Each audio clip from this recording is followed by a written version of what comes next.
up, everybody? Welcome to the Swaggy Vet Podcast. I'm your host, Big Pen. I got my co-host and my brother with me. First, Swaggy Vet. What's up, man?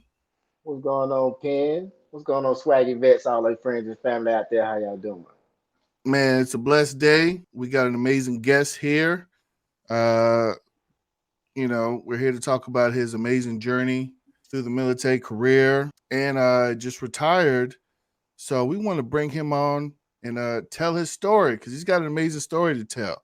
So without any delay, we got coming to the stage Lieutenant Colonel retired Jason Oxner. What's up, man? What's up, man? What's going on? How y'all doing? Man, we blessed. How you doing today? Man, it's a blessing to be here with y'all, man. Waking up, another chance, another choice. You know what I'm saying? So there you go. It's good to be here. Before we talk, you said you was out in that old Texas heat, huh? Yeah, it's going to be 100 today in the shade. Ooh. So, man. That's what it is. Well, you got what? About another month and a half, and then it might cool down a little bit? You know better than me because I just got here in November, so okay. I don't know. I was in El Paso, and it's hot all the time. So, yeah. They don't call it out there, though. Yeah, they don't call it Hell Paso for nothing. But yeah, man. So let's go ahead and dive right into it. So when you was little, what inspired you to say, "Hey, I want to join the Army"? What inspired you to do that? I don't know. Was it growing up watching G.I. Joe? I don't know. My pops was in the military back in I got an old pops back in the 60s, with 82nd. Oh, so nice. He was reminisce about paratrooper days. He was in Germany, and he was with the when they did that thing in the Dominican Republic back in the early 60s with 82nd. So he was a part of that. Wow. And I always looked up to him. And plus, I just don't know. I guess it resonated with me and something I needed as far as being a boy, a bad little kid that I was, Yeah, I think we all got that story coming up. I know me. I kind of got, lost in my ways and was getting into some tomfoolery and decided to, you know what? Because one day I just decided to move in with my buddy, and I was only 17. I wasn't old enough to register myself in school. So I said, so I kind of dropped out of high school, and then I was working, wasn't doing that with my life, and then I just had an epiphany, or kind of like a divine intervention with myself. Said, what am I doing with my life? So I ended up going to Job Corps and then coming to the military. So we all got our paths that we got to take, and that moment you say, you know what am I doing? I need to do something. Yeah, it's nothing wrong with failing early, and I guess you failed early at like 17. Yes, absolutely. Could imagine trying to have that conversation now and what you're going to do with what I know. I'm not going to say your age. You're a man of a certain age. I'm old, man. I'm in my 40s. Just say, oh, yeah, I'm going to do this. But yeah, it's nothing wrong with failing early. And I kind of I don't know, Army, it kind of is what I needed. It's it's where I was supposed to be when I got there. Okay. So you came in, what did you initially do? What was your job? So I did I don't know if y'all remember this or not, delayed entry program. So I turned 17 in 97, and I signed my contract like 8 days after I turned 17. Wow. So I signed that contract in 97, and I went to basing in 98, and I took the MOS of a 63 whiskey wheel vehicle mechanic. And I got a bonus too. I can't remember how much it was. I got a bonus for that, y'all. It was I can't remember how much it was. It was 4 digits, which was a lot of money for me back then. Absolutely. Where were you from? Where did you initially? Oh, so I'm from Prosperity, South Carolina. If you Google it, it's like a population of 1,100 people. Country, South Carolina. Zero opportunity. It's still that way to today. So I couldn't imagine being in the position I'm in right now. From back then, I thought I thought the pinnacle of my life back then was a double wide trailer. But Wow. yeah. So look, I mean, just time putting in the work, you know. But a lot of people don't want to put in the work up front, and that's what I did. So like I didn't play sports in high school. I worked, and same thing in college. It was all work. No. So did you initially go to college while you were in the military? How'd that work out? So I graduated in 98 from high school, and I went directly to basic training, AIT. And like after that, I was a reservist. So like I didn't know like what I'm gonna do with my life. And my mother, being her, she got me accepted into Claflin. And so that next spring of 99, I went to Claflin University for my first semester. Yeah. Claflin University. Yeah. It's HBCU, a real small HBCU in Orangeburg, South Carolina. Which is because I went to a white high school. My high school mascot was the Rebels. So oh wow. Yeah, so the Confederate flag, all that stuff never bothered me because it's been around me my whole life. Like they have it at my game all the time. Like, okay, what? Like I watched Dukes of Hazzard, it didn't bother me. So it's just how I grew up. Okay. And so when I said to say I went to a HBCU, and it's like heaven on earth, if you know what I mean.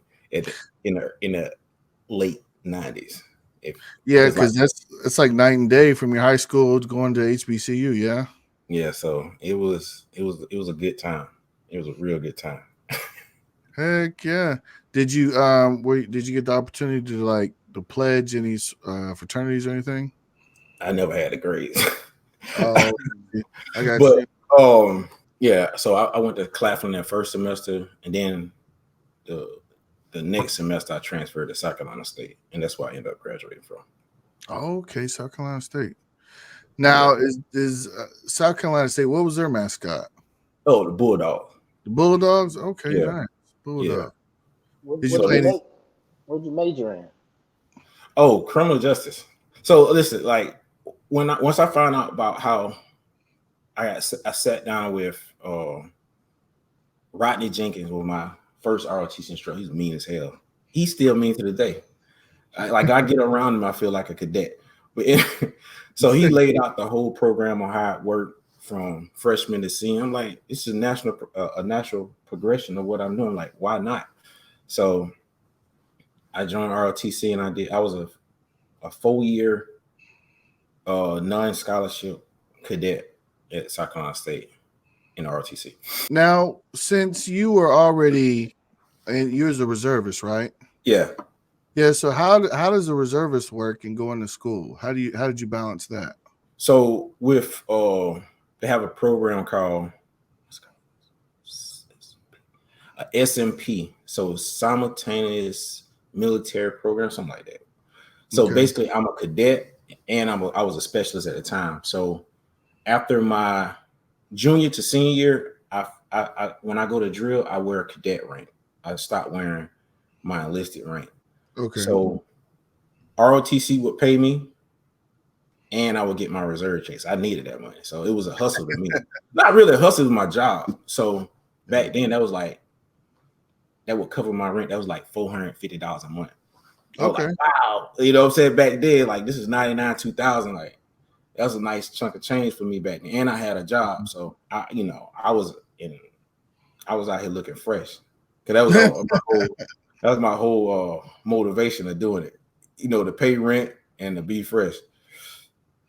Now, was it kind of like, because you was already been through basic training and all that stuff, did that help you excel as ROTC person? Oh yeah, most definitely.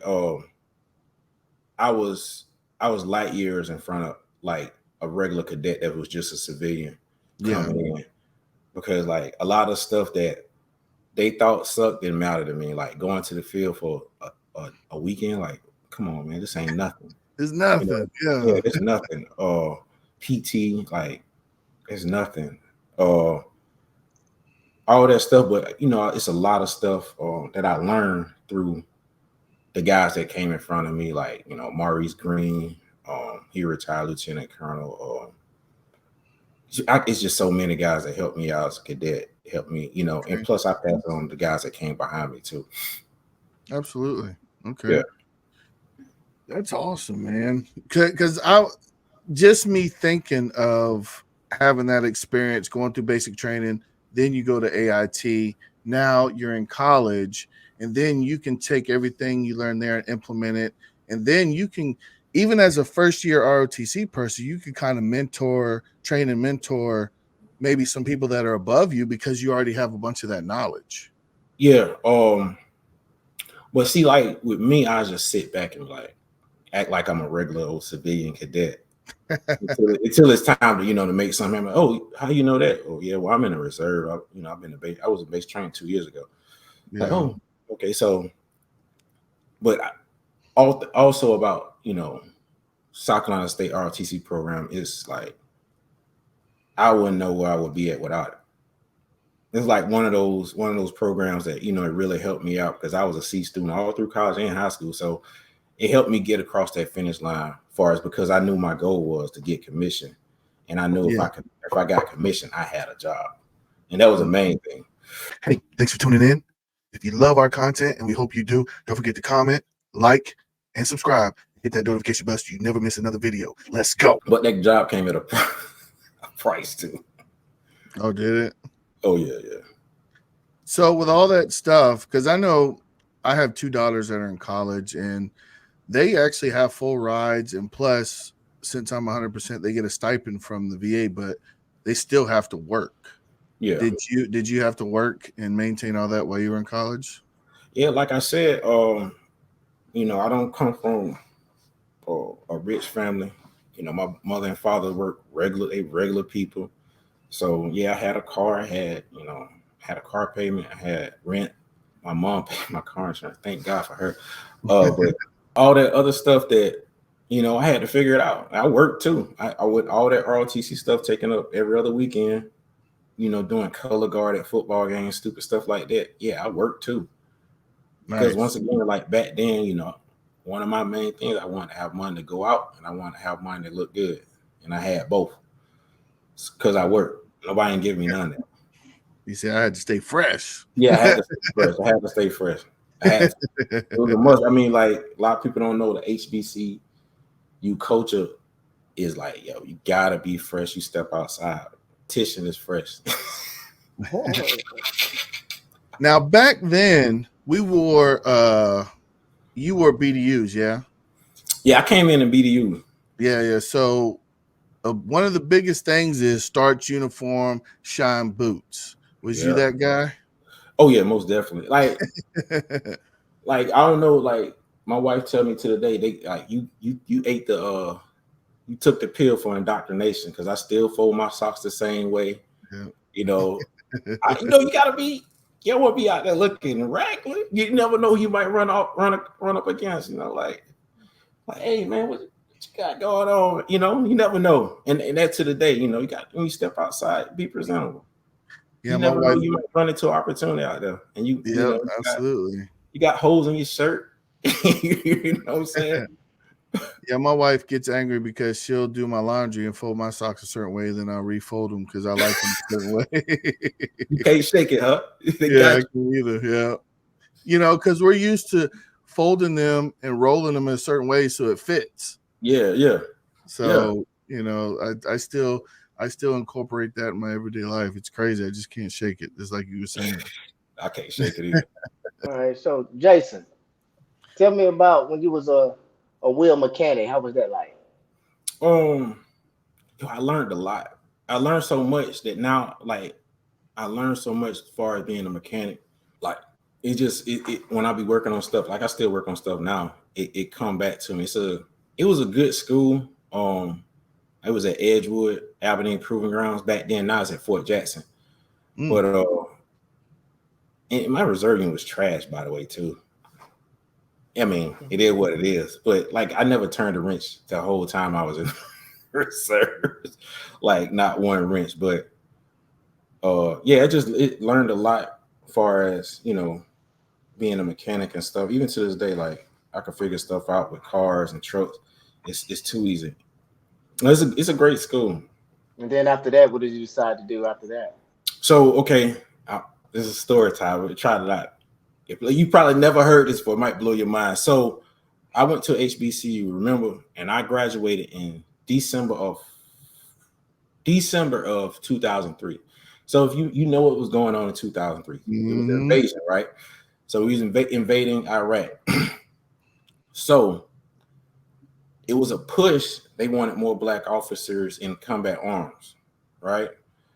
I don't know if y'all know about this. So we went to ROTC camp. They call it NALC, National Army Leadership Camp, something like that, at Fort Lewis back in 2002. So in that year, every regiment, because you go in regiments, every regiment has a career day where they have SF show up, infantry, quartermaster, CA, all the branches, everybody show up with cool equipment. Like they had the 11 Bravos had snipers there with ghillie suits, and they had the special forces with full kit on and stuff back then.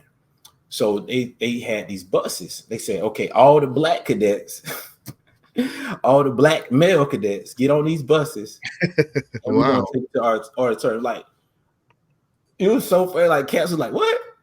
Like, where we going? Like, this is weird. Like, you know what I'm saying? Imagine get all the black guys in a place and you take them somewhere where everybody else get to stay. So we go to the theater. It's a field artillery lieutenant colonel and it's an 06 infantry. Both of them black. All these black officers. He said, all right, guys, we got to show y'all a video about combat arms. I tried to find this video. It's on YouTube somewhere. I think I found it one time. But anyways, the video is this black officer. No, black cadet. He's getting ready to get assessed by branch. So he asking his dad. He's like, Dad, what branch should I put first? Blah, blah, blah. He said, son, what about infantry? He's like, well, all right, I'm going to try infantry. So you see him going to infantry. It's like a montage. So he go to infantry school. He go to ranger school. He go to airborne school. He go to like a high-speed unit, like 82nd. You see him jumping out of airplanes. He got a wife. He like, look, fast forward. This year's not a road. He's like, look, I think I'm going to get out. She's like, okay, what about the so what about the commissary and the PX? Yeah. He's like, don't worry about it. So fast forward, he go to a job interview. So he go to a job interview. He got a suit on.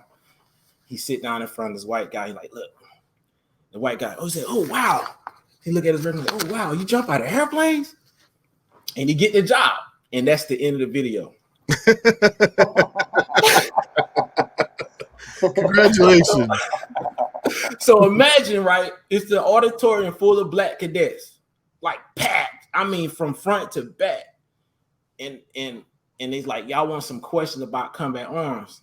And it's this cat, man. I wish I could find him. He stood up.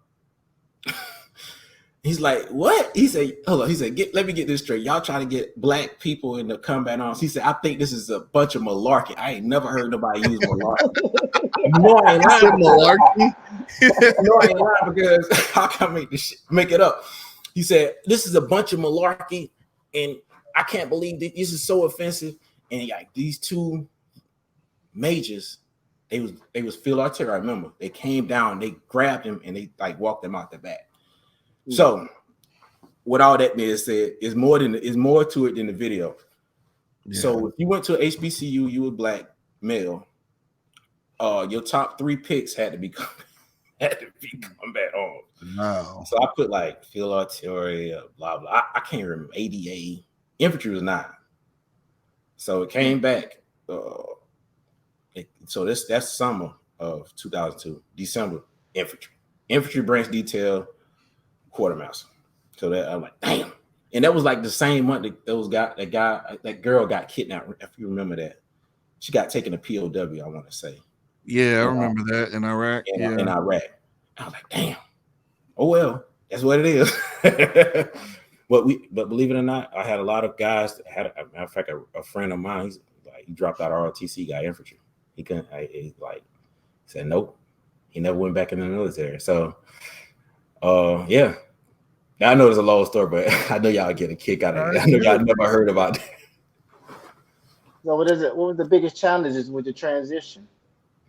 So like it's crazy. Like one day you're a cadet, the next day you're a second lieutenant, and I got commissioned on like the 12th of December, and January 4th I was at Fort Penman, man. taking a PT test, you know, right outside Building 4, you know, on the dirt track over there. I don't know if y'all remember that. Taking a PT test.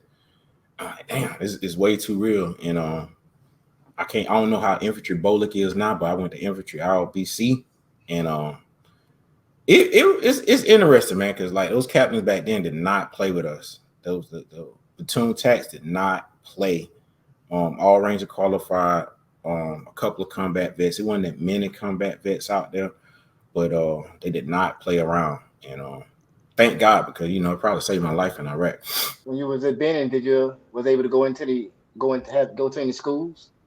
So I went. Listen, I ain't go to Ranger school because I can't swim. I ain't waste my time. You know, so I'm not gonna waste their time. I'm not gonna waste my time. So I ain't go down there because I didn't swim. But I went to, obviously, airborne mech leader, and that was it. And they sent me on to Stewart.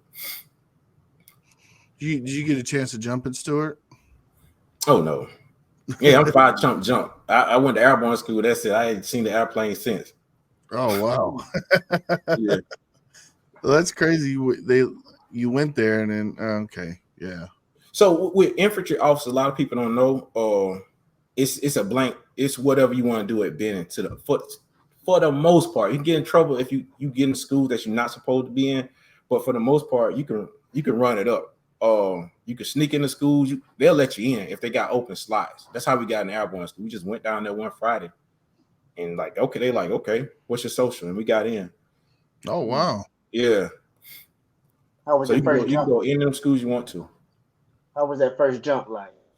Man, listen, people like, man, I was scared. People's like, oh, I wasn't scared after the first jump. I was scared every jump. So Man, I was my first jump. Oh my God, I was the doorman on my very first jump. No, thank you. Man, I really had to second guess some decisions in my life right there. But what am I doing right now with my life? Yeah, because I was sitting there, and you know we was jumping the C-130s, and it was crazy because my jump master, he was a little Asian dude. He was short. I say about 5'2", 5'3". And when he lifted that C-130 door and that wind came rushing in, he looked at me and went, "Whoa!" I said, "What is going on?" Hey man, I was scared. Benin got that dry heat in summer. Yeah. And there's no wind, right? So we're practicing slippaways and you know how you supposed to land and everything on the rocks. Mm-hmm. So I'm thinking this is how you're gonna land when you hit the ground. So we go to the tower. What was it? How high is that tower? The 234 foot tower? No, the big one. Yeah, 34 foot. Oh, the big tower. It's 250 feet. Yeah, the 250 feet. And they let when you hang it from the parachute. Yeah. And they let you go. Man, this guy came down like a sack of laundry. I'm talking about there was no feet, knees, just hit the ground, and everybody and right before Ben, and everybody was watching. He just hit, and his body just collapsed, like everything looked like it just broke. Oh my Lord! Oh man, I saw the instructor start to run towards him, and I was like, oh man, who's next? Hey, I was lucky because I went in July, and it was so hot. And ground week, July 4th was on a Wednesday. So we had that Wednesday off. You know, ground week, you just falling all week. Yeah. Mm-hmm. So those first 2 days, we would just hit the ground. And Wednesday we had off. I said, thank God. I slept the whole day. Man, that break probably saved your life. It probably did, man. So that's why I tell people when you go, you got to go during a 4-day weekend. I had a Memorial Day. So the whole school was in 10 days. And if you add graduation 11 days. Yeah, so we did you did jumping in 2 days. We did all the jumping in 2 days. Oh, cool. Yeah. But man, talking about sore. Yeah, they're trying to get you out of there. Yeah. And then on top of that, you got that 5-mile run at the end in formation. Yeah, calling cadence. Yeah. So as a platoon leader in Iraq, man, What's the most memorable challenges you face, like doing patrols, and how'd you keep motivated and focused? I don't know, man. It's just going on so many missions. It's crazy. Like I look back, just going out every day, sometimes 2-3 times a day is crazy. Just trying to stay vigilant, not get complacent is the thing that complacent what get you killed, man. 100%.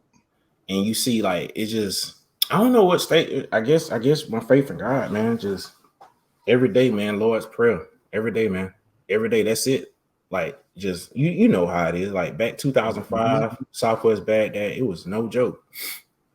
And you see all kind of crazy stuff with just staying focused and having faith. This too must come to an end, and just you gotta believe, you have faith that you're gonna leave, you're gonna go back home the way you came. You was on BIOP? I was at Falcon. Camp Falcon? Yeah. Really? We was at Camp Falcon for a while. This is 03 though, when we first in March. What unit? 82nd. Okay. So what you call it? First Cal followed y'all, right? Yeah. Yeah, we came out the first Cal. Mm-hmm. Matter of fact, I didn't know at the time, but looking back, there's a motivational speaker. He's a Navy SEAL, Jocko Willink. So his Navy SEAL unit was there at Falcon when we was there, and I didn't even know. I knew there was a SEAL unit there, but after reading his book and hearing about him talk on podcasts, he was at Camp Falcon the same time we were. I was like, man, that blew my mind. Yeah. But we were at Camp Falcon, huh? I'm sorry. It's like it's the last stop before you leave the city. Yeah, on the west side. So I get a lot of people operated out of that camp. Yeah, we was there for a while, and then we moved to BIOP. So I was right off the flight line in BIOP. Yeah, man. One of my biggest memories of that time in Iraq is just going to Victory and BIOP and just seeing how serious they were taking it. It was like at one point it was like over 200,000 people on VBC. And just see that, it's like, wow. The might of the American Army is crazy. Not only that, we had the CIA, the FBI was over there doing stuff too. So it was crazy. Spooky people. Yeah, man. We used to have these smokers. We had a boxing ring at BIOP, and I remember they had this FBI dude fight, and he fought a Marine. Man, this Marine destroyed this dude in the ring.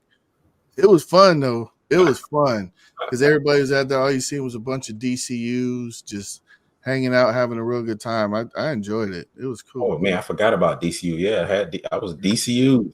That was DCU. How was your so that was your combat experience while you were there?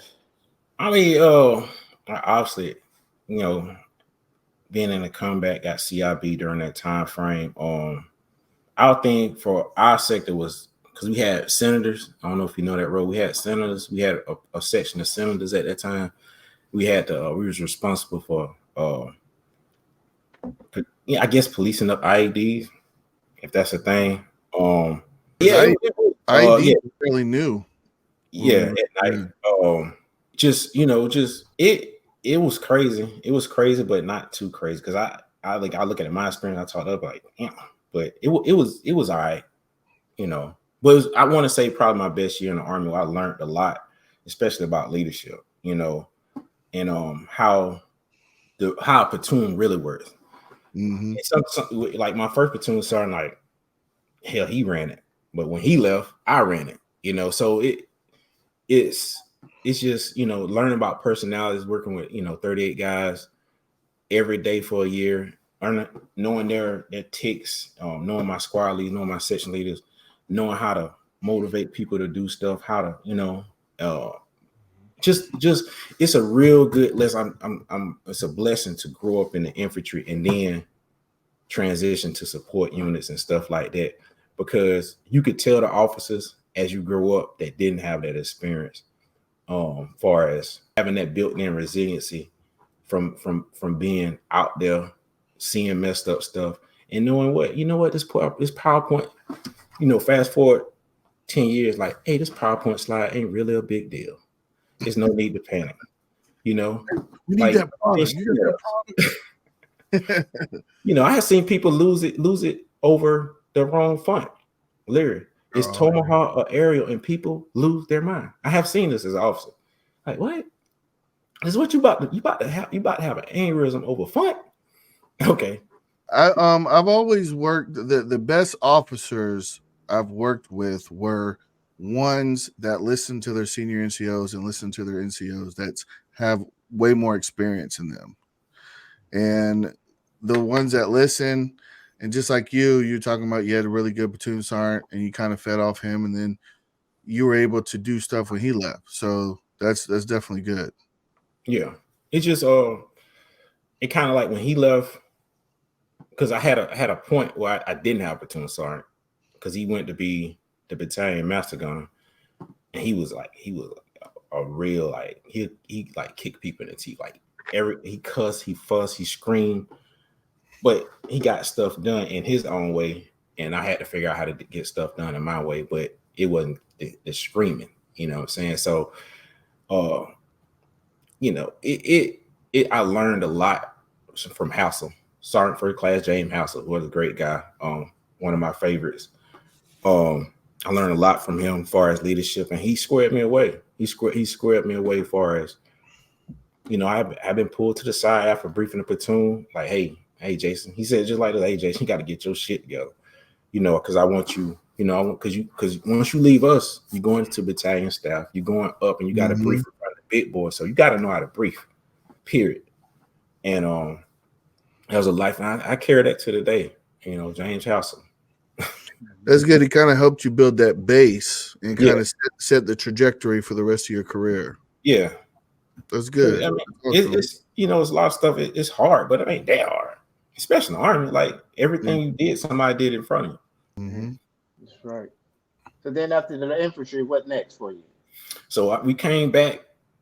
We came back in 06. Right at the beginning of 06, we came back. We got our block lead and we went straight into the training cycle. Oh my God, y'all. We went straight into, like, I still had stuff coming in the mail from Iraq. I was at the range. All right, so we went straight into the training cycle, and my time as infantry was getting ready to end. And my commander, great guy. We got a history together. Great guy. But him in the garrison, oh my God, he was killing me. Like, I'm ready to go. So they sent me down to the FSC in the Army Battalion, which I thought, you know, I got there, and during this time frame, 06, a lot of officers like, look, I'm out. So so we had a company in the FSC, probably like right at 200 people. It's huge for me coming from infantry, you know, female, like, what? You got females in the unit? Like, oh yeah. So all the lieutenants basically got out the Army in the FSC. So the support platoon leader, he gone. The maintenance platoon leader, she was gone. And the XO, he was just waiting on his refrat packet to come back from HRC so he could leave. So wow. So I was support platoon leader / XO. And you know, we refitted, and I really did not like support units. I really didn't. I hated it. I said, man, I had buyer's remorse. I wish I could be back at infantry companies right now because this sucks. Plus, the discipline level in infantry is a lot higher than your average unit. Yeah, so you know how it is. It's kind of like a vacuum when you come back from deployment of all this bad behavior from soldiers and stuff. So it seemed, because I know y'all know what night court is. So night court in my battalion was every Friday around 1800. They would do the article the field grades, and I was like, every Friday I was at night court, like, because I was an XO. So since the other platoons didn't have platoon leader, guess what? I played a platoon leader at the night court, and like the drugs, the adultery, you name it, man. The litany of stuff, the cocaine, the marijuana. I know it all, man. I'm looking at the battalion summary, like, you up here again? Like, yep, same right here with you. So yeah, that was my transition from platoon leader to FSC XO. It's just sucked. This was where was this at? All at Stewart. It's at Stewart. Oh, Stewart. Okay. Yeah, it's all at Stewart. like I said, all my first experience was at 3rd ID, from 04 to 09. Yeah. Then you got into logistics. Yeah. So I was down there. I was coming up on 36 months to make captain. So I made captain. They couldn't keep me in the FSC, obviously. So they sent me to be the Brigade Assistant S4, which was one of my worst experiences of my Army career. Now I know what toxic leadership is. Like, oh, that's what I was experiencing. Like, oh, that's what toxic leadership feel like. How'd it feel like? Just it's like bullying. It's like pseudo bullying, and then like you see the other leadership just let it happen, and they know like this person is treating you bad, and a lot like me, I didn't know any better. I had been a captain 3 days. I thought this is how it is. They treat you like trash. That's like, so that was a bad OER. If you watch my OER video, that's a bad OER. But I made it through it. I got another boss. He didn't want to go up for bat for me, so I said, you know what, I'm gonna get out the Army, and that was 2000. I said I decided in 2008 I was gonna get out the Army, but I didn't get out until 2011. Okay, so you got out. Okay, how was that? So tell y'all another thing that y'all probably don't know, giving up all the officer secrets right here. So 2007, remember I said that we had a litany of officers getting out, right? Yeah. Not to step on you, but I remember we had a PA. He was a captain, and he wanted to get out, but they threw him like 40, 50 grand, but he ended up staying in. You beat me to the punch. You beat me to my punchline. So, oh my bad. I'm sorry.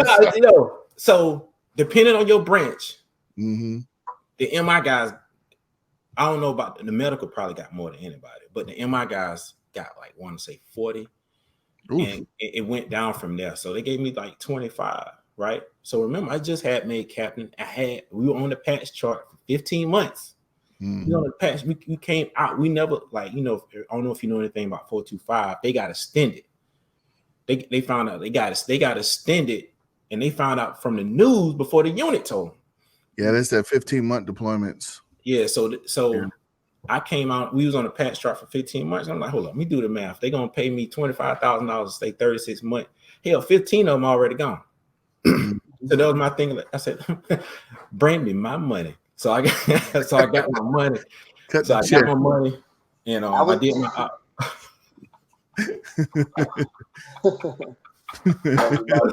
You see the video of the coach at A&T? He say, bring me my money.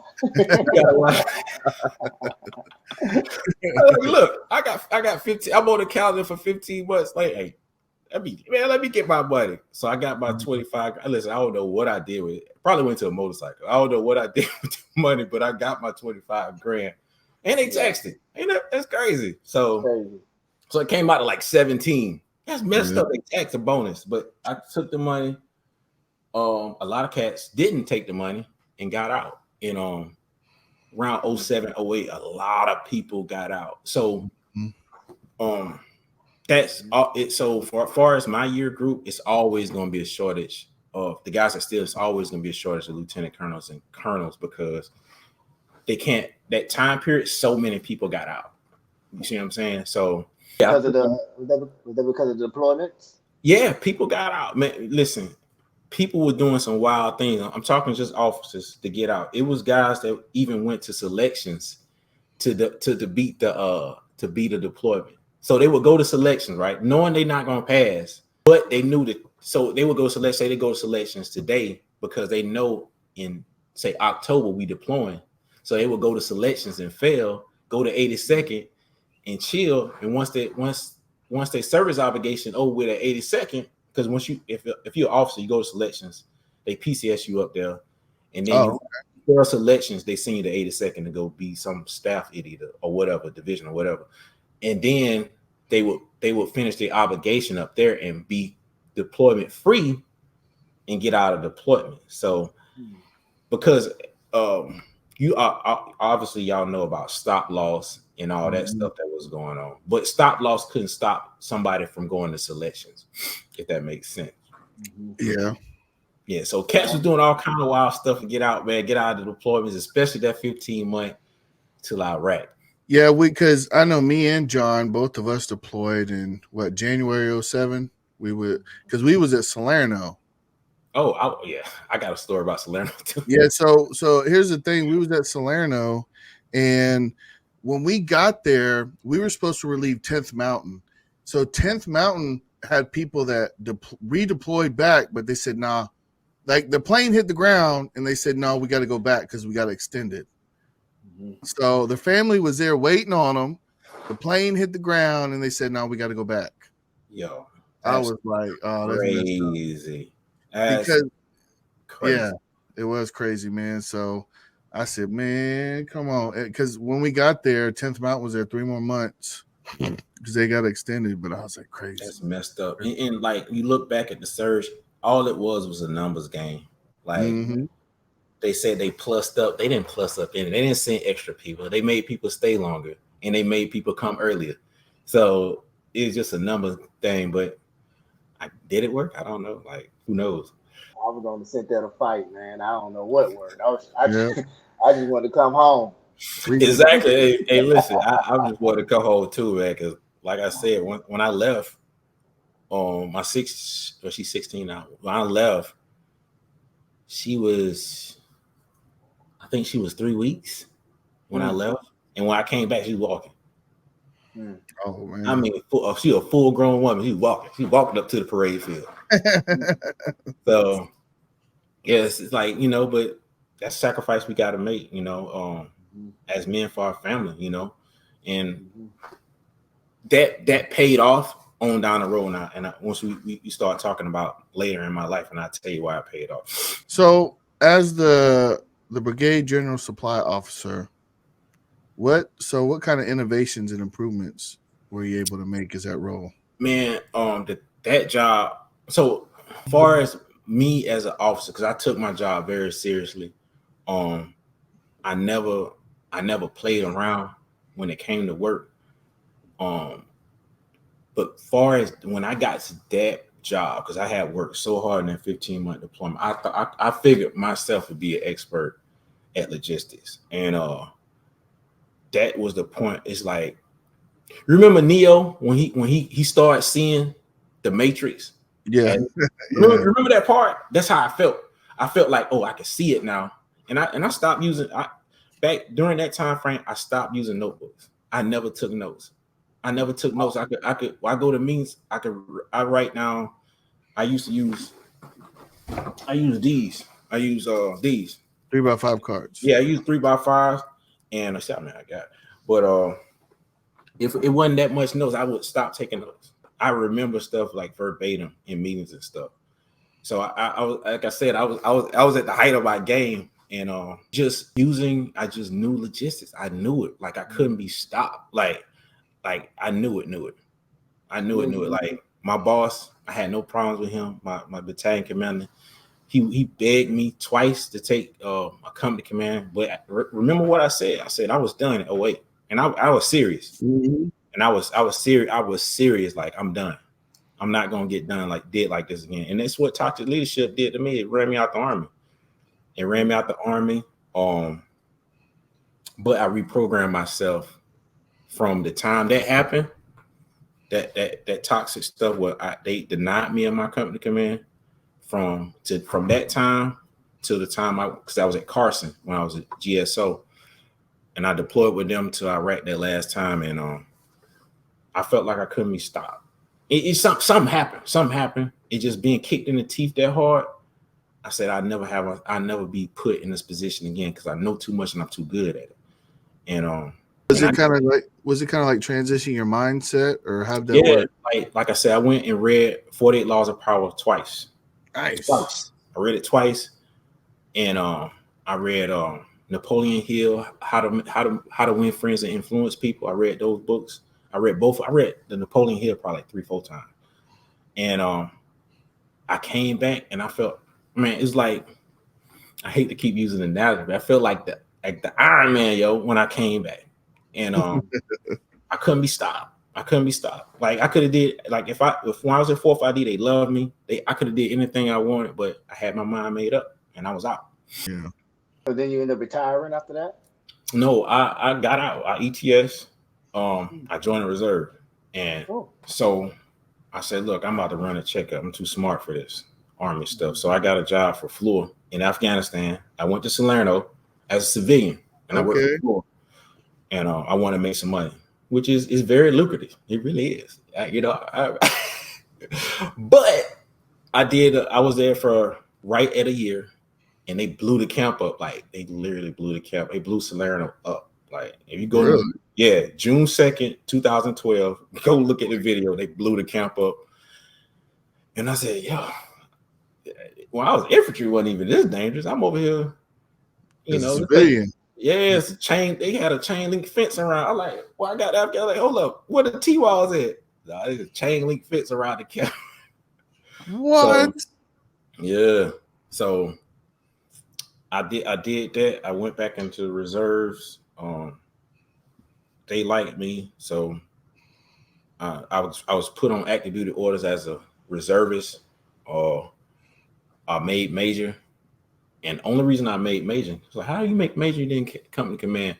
So the reserves looked at me on the promotion board. Is like they said, look, you have so much time forward deployed during these time frames. We'll give you constructive credit for command. So I made major on the reserve side. I wouldn't have made major on active duty, but I made it on the reserve side. And I applied for the AGR program and I got picked up, and I did my last 10 years on the AGR side. Oh man, I heard AGR is the best thing smoking. Oh, it's legit. It's legit. As long as you get somewhere decent, you don't want to end up in Timbuktu somewhere. Or I ain't got nothing against Mississippi. End up in Mississippi somewhere. Yeah, that's crazy. Yeah, I'll be saying for people from AGR, man, they be pretty happy when they go. Yeah, they be pretty happy. Their jobs be like you said. They probably be in Mississippi, but they be like in the main city. In the capital somewhere in Mississippi. But let's see, by some water or something. You know what I mean? Yeah, they got. I mean, it's straight. Just dealing with reservists. Having to be after being a hard charger, being in the patch chart units, then they go all the way left to the reserve that they don't know which way is up. They don't know their left foot from their right hand. Like you got to slow down. I had to slow down. Like slow down. Yeah. And just try to learn the culture before you go in there. Trying to kick indoors and stuff. Oh yeah, when I was in the 82nd for 12 years, and then leaving the 82nd, going somewhere, it definitely wasn't the same cup of tea. And I had to kind of, what's the term I'm using? I had to rethink my leadership style because they're not used to that type of leadership style that I had. Yeah, so, direct. Yeah, direct, and I had to tone it down, as they say. Hey, we don't do that here. This ain't the 82nd. Yeah. For me, I found that the other unit wasn't as competitive. Yeah, that's true. Explain competitive. Man, when I was there, it was E4s with Ranger tabs, 3 tabs. Like there was just schools everywhere. So that means you really had to earn a leadership spot. You had to be jump master. Like you just didn't, your resume had to speak for itself to get a leadership spot. So that put everybody in a competitive state. Yeah. And I'm glad you said that. That made me bring back to my lieutenant days. So back then we used to do at least 1 or 2 months we would do PT with the BC. So you got how many? You got at least 16 infantry lieutenants, man. Talking about these people are nuts. Like these are all type A personalities, and you want them to play football together. Like every time we do that, it would be a fight. Somebody would get in a fight. And these lieutenants what's wrong with you? But the competitive atmosphere in a unit can be good, but not to the. It can be good up until the point of being toxic too, because I done seen it like it can be good, but then it becomes like almost this toxic, cutthroat. Yeah, cutthroat for what? It's enough room for all of us to win. And now hindsight, when I made I was like a senior captain and a major, I look back at it like, man, it's enough room for all of us to win. We have to be backstabbing and cutthroat, talking about each other, throwing each other underneath the bus. And a lot of that happened, man, believe it or not, with the lieutenants, because it depends on, how the battalion XO, he kind of like work that atmosphere in the battalion, and if he on that, if he on that BS, guess what? It's a bunch of knife fights and he love it. He sit back and watch it. But it can be productive, but it can be toxic too. Right. I think that boils down to like that rating scheme, you know what I mean? Like he don't give a certain amount that top block because everyone can't be, cream One of of the the crop. best. Yeah. Everyone can't be among. I get it, but then it boils down to hey, they hold him hold him accountable too. Or you have to decide which one is the best out of all of these lieutenants, and they did the same thing with like enlisted platoon sergeants, and Jesus. they started doing that with enlisted too as well. Yeah, but I don't know. It just depends. Like on the list side, obviously it's the first sergeant and the sergeant major who help cultivate that culture of competitive culture, or it can be super toxic. And I don't been in it all. Like it is what it is. It is what it is, man. So then you was major, and then what do you do after that? When you made major, I made major. They sent me to Brad. That's my first time being at Brad. As an AG, I worked at the reserve headquarters. So I never been in a 3-star headquarters, and like literally, man. I hope nobody ain't watching that was one of my Raiders, but I did not know what was going on for 6 months, man. Like I was just coming to work. Well, going to my cubicle, man. Like I don't know what's going on. They tell me to be somewhere, I'll be there. But like as far as the work, I have no clue what I'm supposed to be doing. Hey, they were just sending you to meetings, and you taking them 3x5 cards. Listen, I'll take the 3x5 cards. I didn't know what was going on. I'm just here, but finally, I figured it out for myself. Nobody taught me it. I figured it out for myself, and I ain't trying to toot my own horn, but I was a rock star at that too. I figured it out on my own. So just being thrown into a 3-star headquarters with coming straight from basically a line unit, and I didn't know what was going on, but we figured it out. Where'd you work at on Bragg? Where was the building at? Was this like the 18th Airborne Corps building? Yeah, Force Com building. Okay. You know. Yeah, so you know where 18th Airborne Corps? Yeah. I was in a big building that's down the other side of Polo Field. Yeah, I got you. Yeah. I know exactly where that's at. Yeah. You see it now, man. I think they're like a fortress. It does, yeah. Listen, man. Oh my God, I spent so much time in that building. Like it's that's where lieutenant colonels and colonels go to die. Not literally die, but retire. Right. Because listen, I retired out of there too, so I get it, man. Like, you got to use that brain power in there, man. You definitely got to use some brain power and a bunch of talking and sending emails to each other and getting nothing accomplished. We still have the same project next year. So it was hard.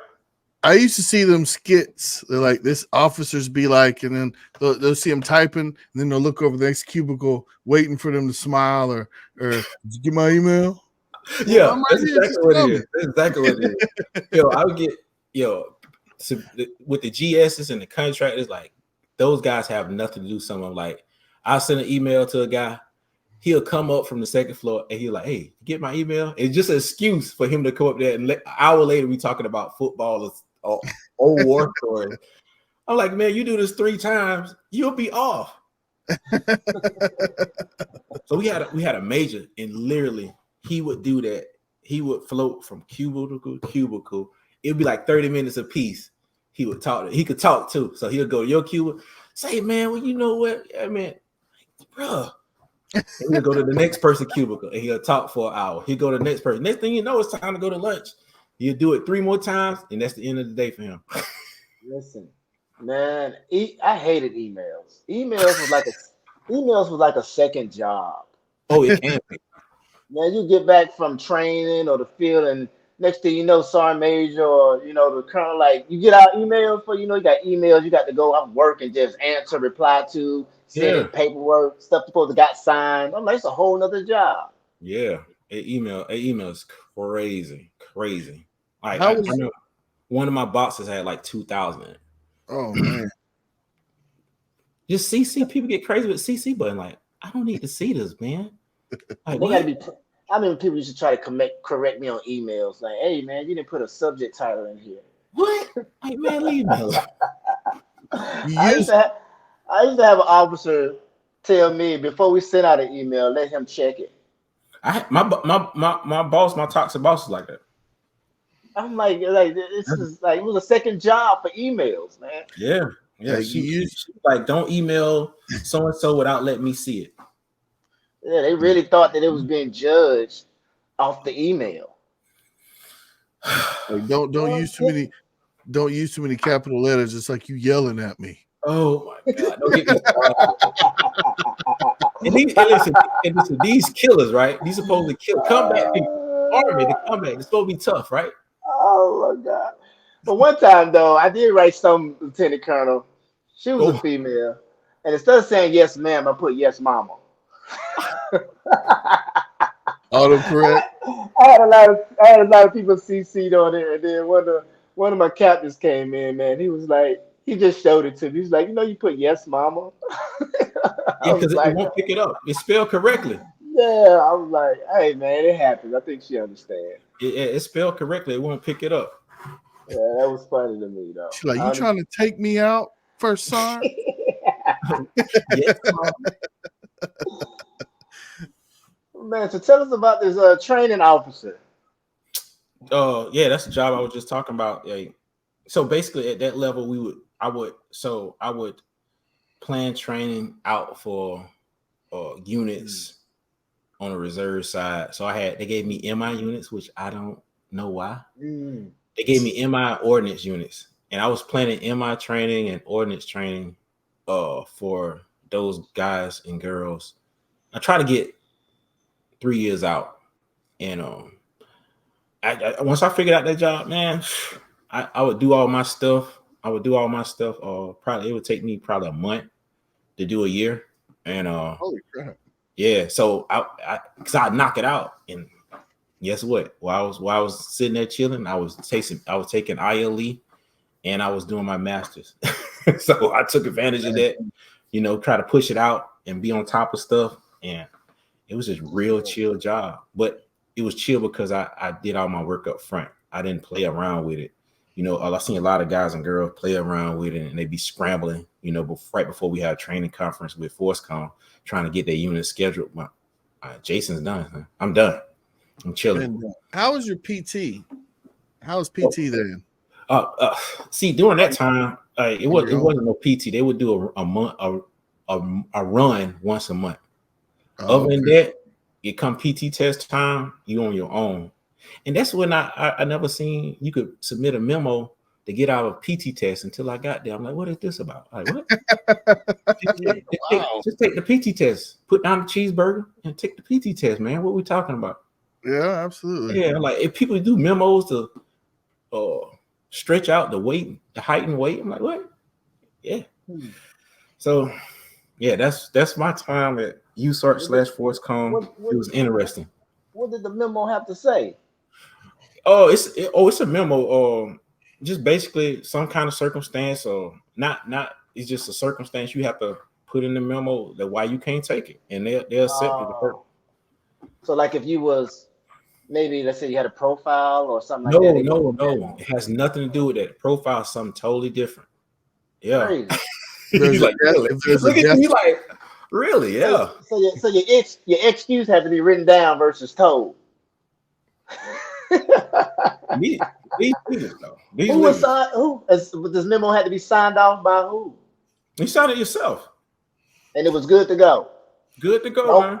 I would just have to put in the records in case it was inspected or something. Yeah, this deep. Hey, listen, this deep down, buried in the regulation somewhere, but people figured it out because they, you know, there's a lot of lieutenant colonels walking around there in their second trimester with them big stomachs. So they had to, they tried to skip that PT test, man. So that's crazy. Hey, You know, I remember when the units, you know, when they come through and inspect all of the policies and make sure they're hanging up, they go through all the books to training, and you know the PT, you know, but they would send another unit to come inspect you, specifically like a unit higher up. So CSDP. right. So I remember you had to have a memo there for what soldiers was not there or couldn't take a PT test, and usually we just write a whole bunch of names with their social, and then those that would cover the guys that when they would take the PT test. So yeah, you did have a memo. That probably was just to cover, cover their own butts. Yeah, so like that, those HHC jobs, commanders for those 3-star and 4-star commands, I wouldn't wish that on anybody, man, because those commanders, because like it's just a politics. It's really politics because they get that commander from inside the building, right?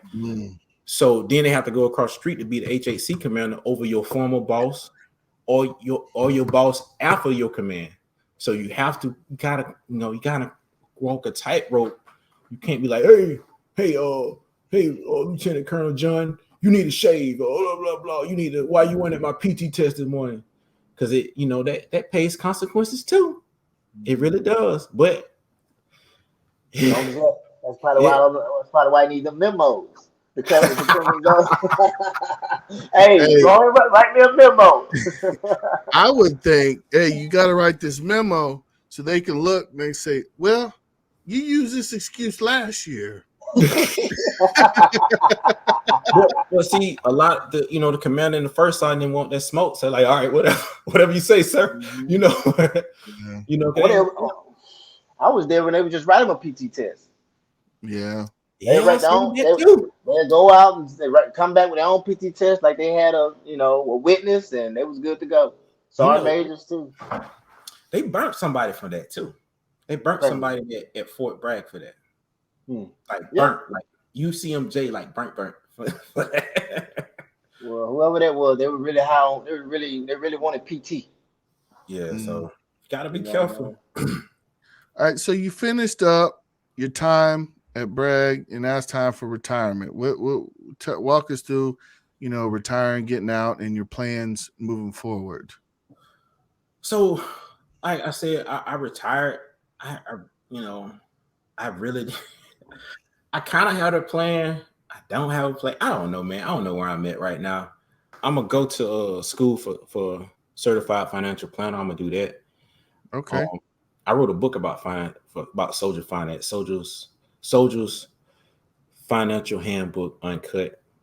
It's me cussing and stuff about finances and my story as far as finances and seeing people mess it up. So that's probably what I'm gonna do. But right now, I ain't doing nothing. Y'all retired. So what I did, I do role players. I got a couple of companies. They call me every once in a while when they need a role player. So if y'all ain't doing that, you can make nice money, like $400 a day money. But that all over, man. I did one I just came. Remember I told you I was in Michigan. So I was in Michigan.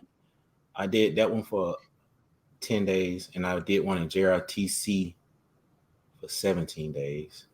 But the one in Michigan, they paid pretty good. And I did one back in February at in Indiana. That sucked. They had us staying in barracks. So don't do no barracks, man. If they call you like, hey, we want you to come out here and be a role player, you stay in barracks. Like, man, hang up the phone. Don't do it. Hey, Indiana's right up the road for me though. Oh yeah, you can drive to it, but I ain't staying no barracks, man. I stayed at Open Bay Barracks back in February. I am old for this, yo. It smelled like you know what in there, man. Yeah. So the role player, I mean, you got to be a good actor. It ain't bad, man. Like, so we train the SFAB units. They getting ready to deploy. I know y'all know SFAB, right? Yeah, the advisory. Yeah. Rebranded MIT team. That's all it is with their own unit. So So the role player job is to act like you're a foreign country officer. Like I do, I play an S4 for basically Ukraine. The last one we did was like Taiwanese for Taiwanese army. So it's super easy, man. Like I advised, I had an E5 advisor. I talked to him about an hour a day, and that's it, man. Just chilling. Getting 400 a day. The most important part of that job is the networking, man. As far as the networking, because like you never meet that many retired officers and NCOs, and good guys. Everybody want to share stuff. Like the one in Michigan. Matter of fact, another retiree sent me that I had met. So it's an easy gig, man. 11 days. Come on, man. Y'all guys been deployed for years. 11 days ain't nothing. So that's what I'm doing right now. I'm gonna probably go to school this fall. I got a new baby, so Congratulations. Yeah, thank you. I probably see that bottle back in the background, but yeah. So well, I just started over myself. I just started school. I just got through with my first semester, but I'm doing a whole different thing. I'm doing audio engineering now to produce music and do live sound and all that type of stuff. So it's definitely a change of pace. But what's good about the school I go to, it's all hands on pretty much. Oh, good. So that's how I excel, hands on. So it's definitely good. So as for myself, I went for business and entrepreneurship. Okay. And I started Swaggy Vets. Yes, he did. Oh, you the founder? Yeah, he the founder.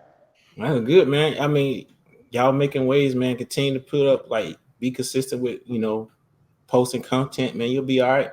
It'll pick up. You just gotta like me. You gotta keep dropping stuff every so often. I know y'all probably, like I said when we was talking earlier, that writer's block, like you run out of ideas. You run out of ideas is a real thing. That's right. One of the great things about the veteran community, though, is when I see veterans doing something, I always try to support no matter what. Yeah. So that's what's really good about the veteran community is we get behind each other and we love to support other veterans, whatever endeavors that they're doing. So that's what I love about the veteran community. And that's why we're so, gung-ho about doing stuff like this, talking with different people. And we're really trying to get out more and networking. Like you said, networking is like so crucial. Yeah. In doing stuff nowadays, especially with social media or whatever you're trying to do. So I just feel blessed. And my brother John, he's kind of given me a new outlook on life because when I first got out, I didn't know what I was doing. How long you been out? I got out October 2019. Oh, so you've been out for a minute. How it feel? It was great. How long you been out? I should have took a knee and faced out, but I didn't. I went right to work. I went to the oil field, started hauling oil, and it was just, and then going from job to job. I really was trying to, what they say, find yourself. Yeah.